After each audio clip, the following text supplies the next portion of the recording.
Hello everyone, welcome back to the journey of Failure and also welcome to another bright clear afternoon.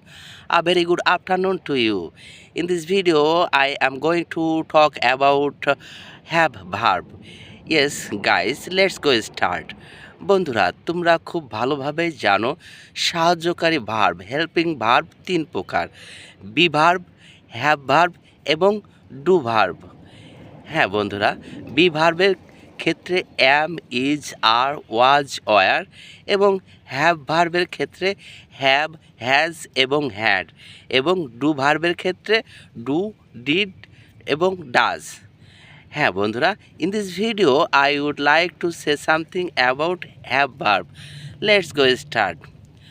Actually have দ্বারা যখন কোনো position অর্থাৎ অবস্থান বোঝাবে সেক্ষেত্রে আমরা ব্যবহার করতে পারি। Let's go start. আমার একটা হেডফোন আছে, আই হ্যাভ আ হেডফোন। তোমার একটা হেডফোন আছে, ইউ হ্যাভ আ হেডফোন। আমাদের একটা হেডফোন আছে, উই হ্যাভ আ হেডফোন। তার একটা হেডফোন আছে, হি হ্যাজ আ হেডফোন। আমার বাবার একটা হেডফোন আছে, my father has a headphone. আমার বন্ধুদের একটা হেডফোন আছে, my friends have a headphone.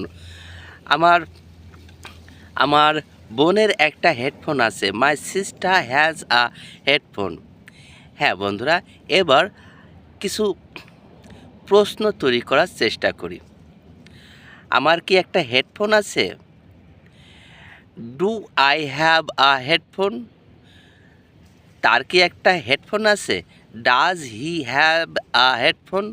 এখানে মজার বিষয় হলো, যখন হ্যাভ দ্বারা গঠিত বাক্যকে প্রশ্নবোধক বাক্য গঠন করতে যাব সেক্ষেত্রে আমরা ডু ডাজ ব্যবহার করতে পারি, এবং যখন আমরা ডাজ ব্যবহার করব, বিশেষ করে থার্ড পারসন সিঙ্গুলার নম্বরের ক্ষেত্রে যখন ডাজ ব্যবহার করব সেক্ষেত্রে আমাদের হ্যাভের কোনো পরিবর্তন হবে না। যেমন জনির একটা হেডফোন আছে, জনি হ্যাজ আ হেডফোন। এখন যদি প্রশ্ন করি, জনির কি একটা হেডফোন আছে? Does Johnny have a headphone? Okay guys, at the same way we can make a lot of short simple sentences for our practicing purpose. We know very well, more practice more learn, no practice no learn. We have to more and more speak, we have to make more and more sentence, and we have to repeat more and more. One upon a time we able to speak without feeling any hesitation. Guys, no more longer. Thank you so much for watching my video. See again.